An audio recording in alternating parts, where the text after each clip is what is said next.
Alright, ladies and gentlemen, Baron here. Now I'm going to do something a little different than what I normally do. You see that I really like to get screenshots of tanks and stuff like that. And I mean, I would think it's rather intuitive if you were really interested in doing it, but just in order to kind of get more people on the speculation page and kind of producing more content to speculate on, more vehicles, screenshots like that, I'm going to show you how to do it. So right now I'm looking for an M4 Sherman that's modified into a Rhino variant, or rather it has these steel teeth looking protrusions on the front of the tank that are used to cut hedges. And I've been told that they're on the historical battle mission Guadalcanal. Right, so let us find Guadalcanal. Where are you at? Look at all these missions, right? There's just so much to do. Alright, so I'm looking for an M4 Sherman, so likely the Allies, the blue team, will be attacking the red team, which is the Japanese. Yeah, Japanese forces are trying to evacuate, so these armored vehicles will likely have the Shermans. So I'm going to start the mission. I'm going to create a password because I don't want people jumping in. Like jets jumping in to troll me. And you want bots. Alright, so country selection. I guess it's random. It doesn't really matter. Now, but what will kind of matter is I'm going to change my team. And now I'm the Allies. It doesn't matter. I could be the German. I could have German aircraft but still be on the Allied team. So I'm going to ready up and I'm going to start, and I think I have my tier 4 and below American aircraft in my lineup. But yeah, so I'm going to be going right for here. And basically the best way to get screenshots is to go into replay mode. So I'm going to pick this guy, as he's the fastest one I have. If you have a jet, it's probably better to do it that way because you can speed to the targets. And we have a little bit of time here. So I'm going to cut to when I fly over the friendly tanks. But they're all over there. I'm going to be flying towards that. They're going to be attacking these pillboxes. So I'll be with you in a moment. Now, as I'm going, I'm going to kind of fly by a lot of the vehicles on the way. I'm expecting them to be the same, but every now and then we'll add new vehicles. Now, that is a familiar looking destroyer, so there's nothing new there. And we have some more, and I imagine they're all the same type, though in the future, I mean, you have to keep in mind that ground forces are what is being updated now. We're going to get ground forces before naval units. But once they start to update naval units, you can expect the AI-controlled naval units to be a lot different. So we'll do a little flyby here again. And yep, much the same. So off to tanks. Alright, so we have approached the landing point, and you can see the blue circle dots and then the blue rectangles, and circle dots, which will mean they're lighter vehicles.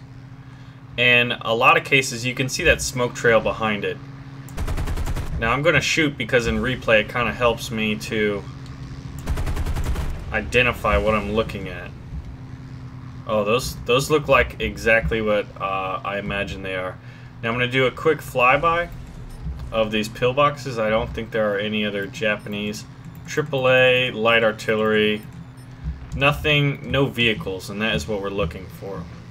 So we're going to do another flyby. Looks like some of these tanks are getting knocked out. They're being screened by some light vehicles. I expect them to be half-tracks. Yeah, they look like the anti-aircraft half-tracks. That looks exactly like what we want. Alright, so now what we're going to do is quit.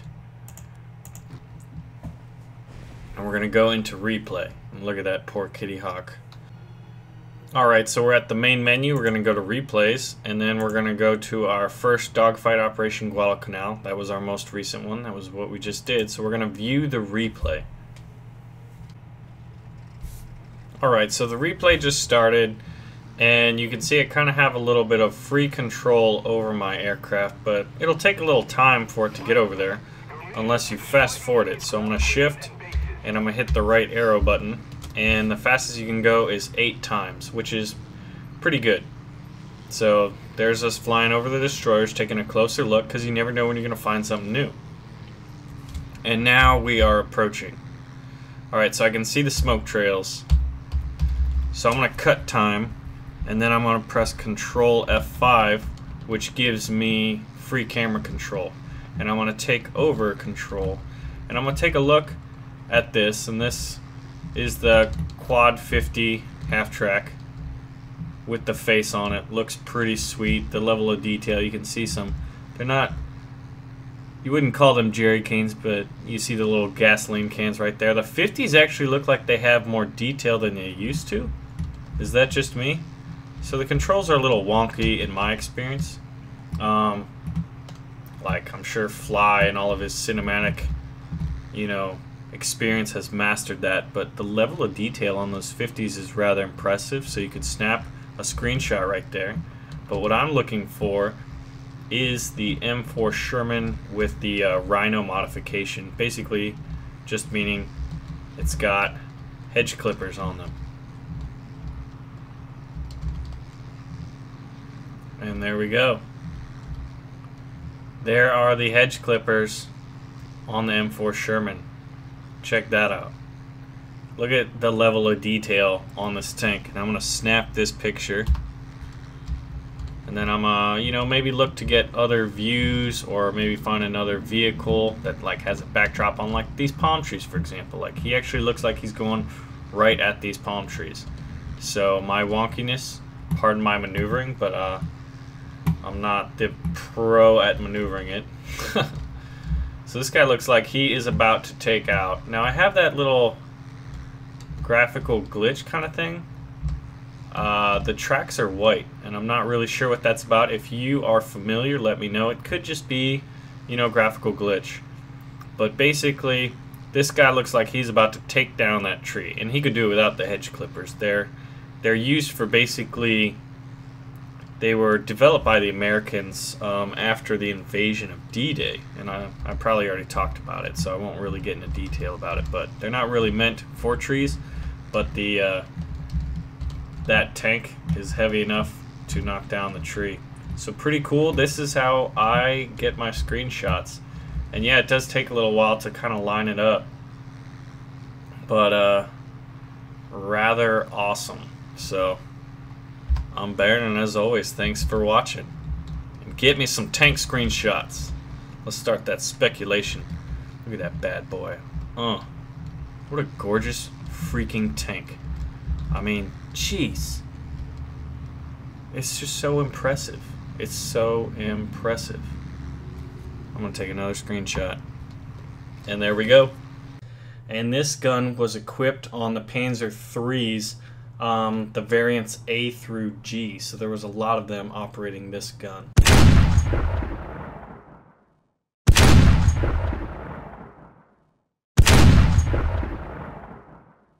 Alright, and here we have the 45mm 20K, and this is a Soviet gun, and it was fitted on a number of tanks, two of which I'm familiar with are the BT-7